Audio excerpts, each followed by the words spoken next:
Hey guys, welcome back to the channel, man. I'm so excited. I've got two of my, I really truly consider you guys friends, but just mentors, just examples of fishermen, of people to be out there. And I think the world of you. I got Mr. Tommy Martin, Stacy King. You will not find two better individuals than these two guys right here. And I'm humbled and honored to be able to sit here next to you and be able to we do a little thing on YouTube where we ask a few questions, maybe how you got started or advice that you would have. You know, YouTube crowds, a lot of them's a younger crowd, and they want to know how to get to where you're at, or how did you get started? You know, because we all have different paths of how we got started, and if whoever wants to go first, take it and run with it. Go ahead, Tommy.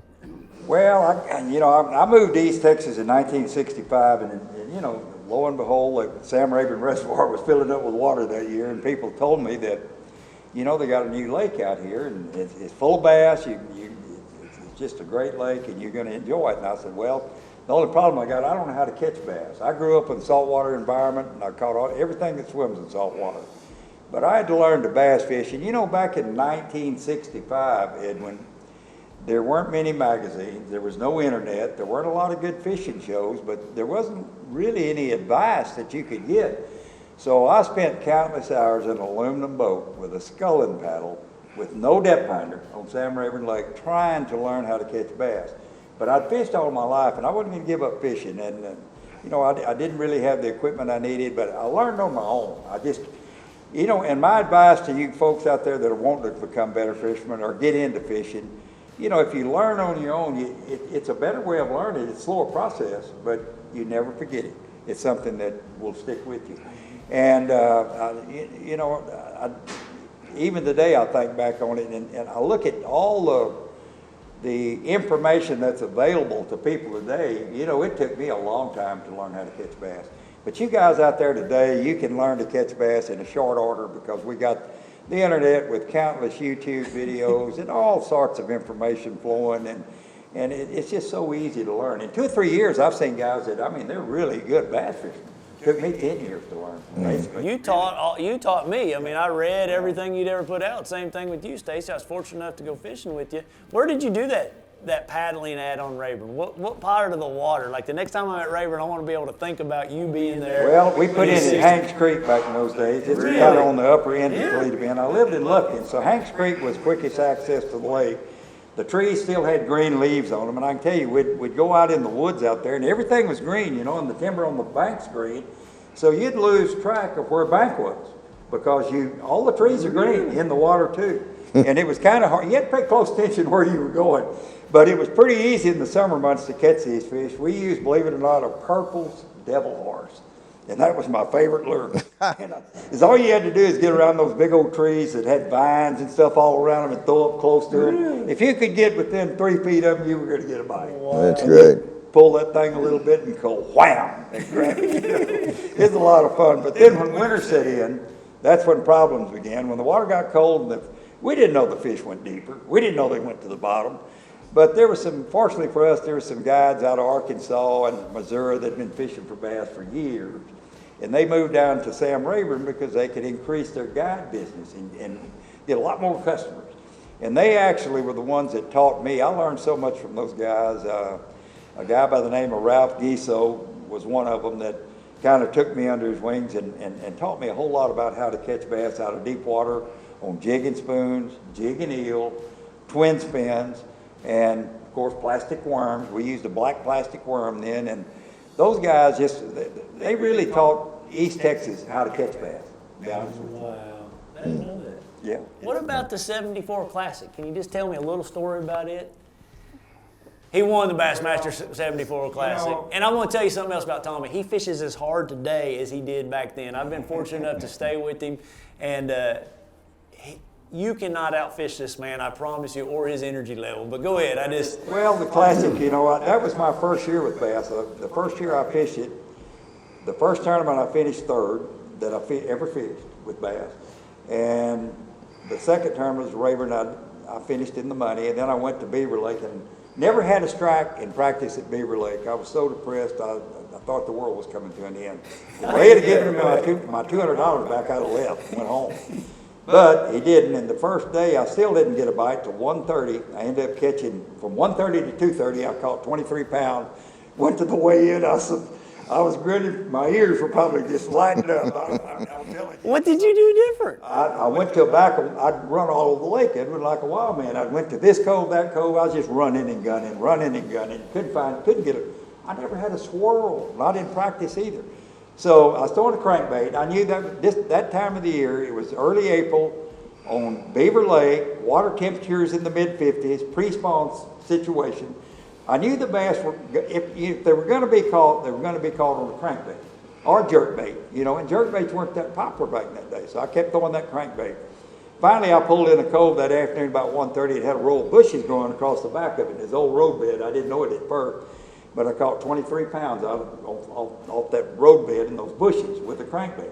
Probably 8 or 10 foot of water, and a lot of them were spots, and some of them were, I had several nice largemouth that day, but it just kind of woke me up to that the fish would bite. But one thing that was happening, the weather was getting progressively better. And when I first got there, a bad front had hit, water was 49 degrees, 48 degrees.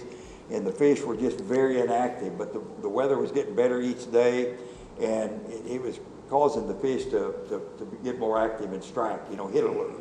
But I went on to win the Bassmaster Classic that year. I fished it at Joe Wheeler Lake in Alabama, and again, I was just in awe to be there. All those guys back then, kind of like you are now, Bill Dance, Roland Martin, Ricky Green, Bobby Murray, Tom Mann. I was fishing against all of them, all the guys I'd read about.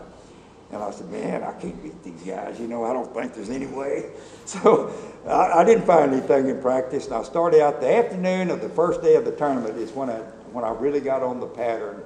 And it woke me up to what these fish were doing. I'd been fishing a lot of shallow banks, real shallow banks early in the morning and at midday. And I moved to the real steep type bank that had 15, 20 foot of water right off the bank. And I was throwing a square bill balsa B2, shad colored B2. And I caught nearly a 4-pounder and a 5-pounder the last 10 minutes I was out there, and it put me on the pattern and woke me up to what I needed to do the rest of the tournament, and I went on to win. Wow, that's awesome. Where do you have that trophy at?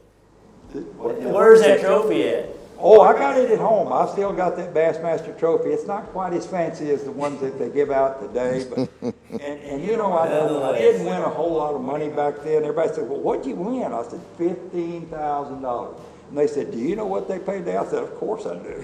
But I said, you got to remember $15,000 back in 1974 was a lot of money. Yes. So I was proud to win it. And I'm going to tell you, Ray Scott he once made a statement that if you win the Bassmasters Classic, it's worth $1 million in your fishing future.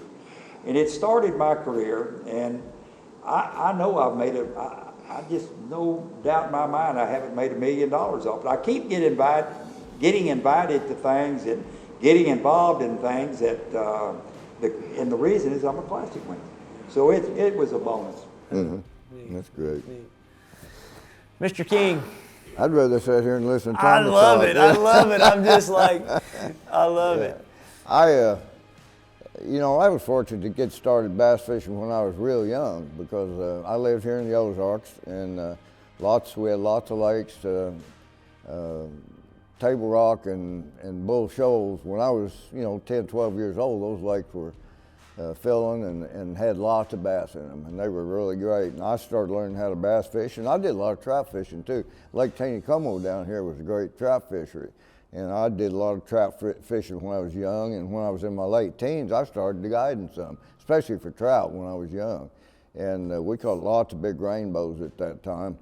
And but I always had the bass bug. That's about the time Ray Scott was starting BASS, and I got interested and wanted to be like these guys. I was reading Bassmaster magazine, and in my early 20s, I started guiding for black bass on Table Rock, and have guided ever since, basically for 50-something years, And I was fortunate, I did lots and lots of fishing, and the tournament thing was getting bigger, and there was starting to be more local and regional events. And I was fortunate enough to do pretty well around here locally, and did pretty good in some regional events. And the snowball just kind of started rolling. And when Johnny Moore started Bass Pro Shops, I was fortunate to live here close. and I knew Johnny, you know, and so I kind of have been involved with him ever since he first started. And that snowballed too, you know, and eventually I got in a position where I had a little bit of sponsorship help and I could go and fish the BASS trail, and didn't get involved with them till the early and mid 80s is when I started really fishing real bass tournaments. And it just was something that it's a bug that bites you, you know. I mean, once you get that, it's just hard to resist. You want to just keep doing it and keep doing it. And was fortunate. I qualified for 12 Bassmaster Classics and won a couple of Bassmaster events, and it's just been a great career. I've really enjoyed, you know, the camaraderie that we have amongst our fellow fishermen is just a tremendous thing. And you know, Tommy and I have kind of backed off from the tournaments. We're getting up there where it's hard for us to compete with these young guys, you know, and we can't, we don't have the stamina and the go power that we used to have, but we still love to fish, and we go as much as we possibly can, you know.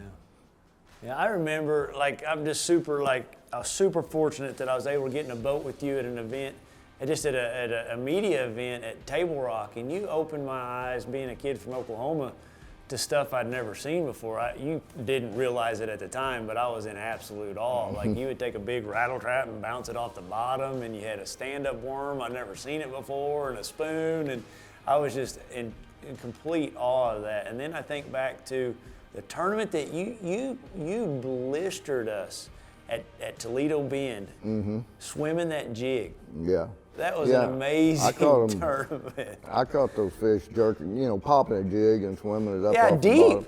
Yeah, they wasn't real deep, but they were, you know, they were good fish. I was fortunate in that tournament. I'd found a couple of different batches of fish. I found some in some grass down south, and I spent my first day down there in Housing Creek and caught an 8-pounder and a few other nice fish. And then I came back up by the ramp. I'd caught a few there in practice, and I caught a 5-pounder there out of a tree, a deep tree, just before I came in.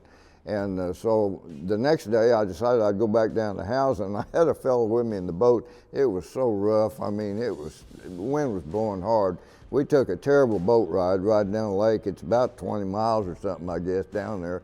And got down there and I fished that grass, and it was so windy I couldn't fish out there. I didn't fish 30 minutes, and I told that guy, we're going right back up there where we started. And he was just shaking his head. It was so rough, it just beat us to death. But I turned around, went right back up there, and I'd ended up with, I don't know, 18 or 20 pounds that day, and then caught another 20 the next day out of those trees. And then the last day, I think I caught 23 or 24 pounds out there in those trees. And there wasn't anybody doing it, what I was doing. Yeah, I'd never heard of it. Everybody was fishing the bank. You know, it'd been warm weather, and the fish had been on the banks, and everybody caught them off the banks, and they stuck with their patterns. And I'd been fortunate to find some slightly deeper fish, and they held up for me. Pretty amazing. Yeah. Real quick, I don't want to keep a bunch of your time, but changes in our industry. You guys have been here. I mean, what do you feel like's been the biggest changes you've seen in the industries? Is it the boats? Is it the electronics? Is it the tackle, the rods, the reel? I'm just curious. Like what? It's all changed. It's all changed. Yeah, you know, there's been a lot of changes with all of the equipment, but I think possibly the biggest change has been this forward-facing sonar. And the younger generation of guys that are learning that, you know, they're just dominating a lot of events. I know in Toledo Bend this spring, there's a couple of guys I know, real local boys, you know, who fish Toledo a lot. They won every tournament that's come there near, with 30 to 35 pounds of bass every tournament using forward-facing sonar. And what that means is they're actually looking at these fish under the water, and they're throwing Alabama rigs or big single swim baits, or sometimes they target them with a football jig, a 5/8-ounce football jig. But they can see what their bait's doing, and they can see where their bait is in relation to these fish that are suspended. A lot of them are suspended 8 to 15 foot down, over 20 to 25 foot of water in drains, just deep water main lake situations, Edwin, and you know, they're seeing these fish. And I think that's possibly the biggest change, and it's something that's not going to go away. It's only going to get more and more people, you know, and in crappie tournaments, like, you know, they're being dominated by these guys using forward-facing sonar. But I think that's the biggest change myself. Yeah. I think the guys that are doing that, I mean, I think it's a wonderful technique, but I also think they're missing a little bit of something by not learning to use your instincts to find bass. You know, and because that's how we had to learn when we were young coming up, and how they change. Yeah, how to change, you know, and I don't want to, I mean, I like the forward-facing sonar, and I love my electronics, but I also want to be able just to go out and be able to think where the fish should be, what, you know, go through the whole pattern and use it in your head. Is it, what's the season, what should the fish be doing, and try this pattern, try that pattern, and be able to finally figure it out. And that's satisfying to me, to learn how to catch fish without, you know, and I still use that stuff. A good example of that, what Stacy's talking about, Evan, last year they had a big tournament in Fort Worth, Texas, out of Fun and Sun. Marine, you've probably been there. But they were going to let 40 teams fishing. It was a lake in San Angelo, a city lake. You know, it had fish in it and everything, but it wasn't a great fishery. But they took 20 younger guys, 30 and less, and they took 20 older guys, 40 and older. And guess who won the tournament? The 40 and younger? Yeah. My buddy. But they didn't let them use electronics. Phoenix, they couldn't use their electronics. It's what I was getting at. They could not turn their electronics on. They had to go by pure instinct, like Stacy was talking about. Wow. And Larry Puckett, he's the Phoenix boat rep. He's an older guy, you know him. And his partner, Craig Shuff, they won that tournament, just run away with it. And all they did was go out there and just look at the reeds and stuff that were going along the bank. It was in November. The water temperatures weren't real cold, and they took a crankbait and a buzzbait, and they just wore everybody out. But they didn't try to get fancy or do anything. They just fished the way we've always fished. You know, and Stacy and I grew up that way. I started out fishing without a depth finder, without a trolling motor.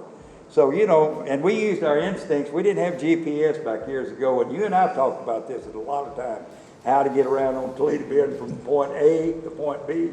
And if you didn't have GPS capabilities, you had to know a little bit about being Indian guys. So little Indian, to run those boat lanes and to navigate the woods and the trails to get from point A to point B. But the older guys, you know, the guys that learn to fish without that forward-facing sonar, they have those traits, and they know how to do that. To be a well-rounded fisherman, I think you need to be able to do both, do it all. And I know you are, everyone. It's just like you won a tournament up there on the Mississippi River one time. Remember that? And you weren't using forward-facing sonar up there. I mean, and so I think there's a place for all of it. But to be a well-rounded fisherman, you need to be able to do it without that stuff. Right. I agree. I can't thank you guys enough. I want everybody to know just a little bit about what you do. Like for me, when I come to Rayburn and Toledo Bend, it's such a benefit to have a little clue where to start. Tell everybody about what you do and your fishing, giving people, you know, talk about that a little bit. You know what I'm trying to say. I have a 50-year history on Sam Rayburn. I started out guiding there in '68, and then I went over to Toledo Bend in '72. I know those lakes extremely well, and they're huge lakes. And people ask me this a lot. Well, how do you know where to start? I said, well, I've studied bass. I keep up with bass fishing. I study it. It's a science to me, and I know where all the tournaments are won in October, where they're won in March, or where they're won in December, what section of the lake, the lower lake, mid lake, upper lake, so forth like that. So I kind of have a clue to where to start. You know, where the tournament's going to be won. Yes, I may not win it, but I know the area where it's going to be won. So how does people find that information from you? Well, you know, I've got a website now called Tommy Martin Fishing Intel, and it covers Sam Rayburn Lake and Toledo Bend Lake, and I do weekly fishing reports. They're weekly reports from some of the best fishermen and best fishing guides, both for crappie and for bass on both of those lakes. And I do fishing videos myself, and I have some of my guides do videos with me or for me individually. And we give out information and technique on how to fish this, you know, Rayburn and Toledo Bend during different seasons of the year.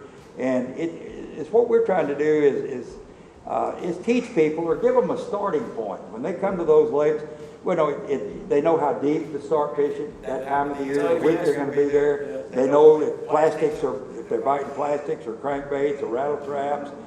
They know what section of the lake is producing the most bites and stuff like that. They know what the water temperature is, lake level. Give out all that information on my website, and it's called Tommy Martin Fishing Intel. But look it up. You have to subscribe to get the goodies. Yeah. I'm a member of the Table Rock Fishing Intel. It's all started by a guy named Bob Buteman up on Lake of the Ozarks, and he has one there.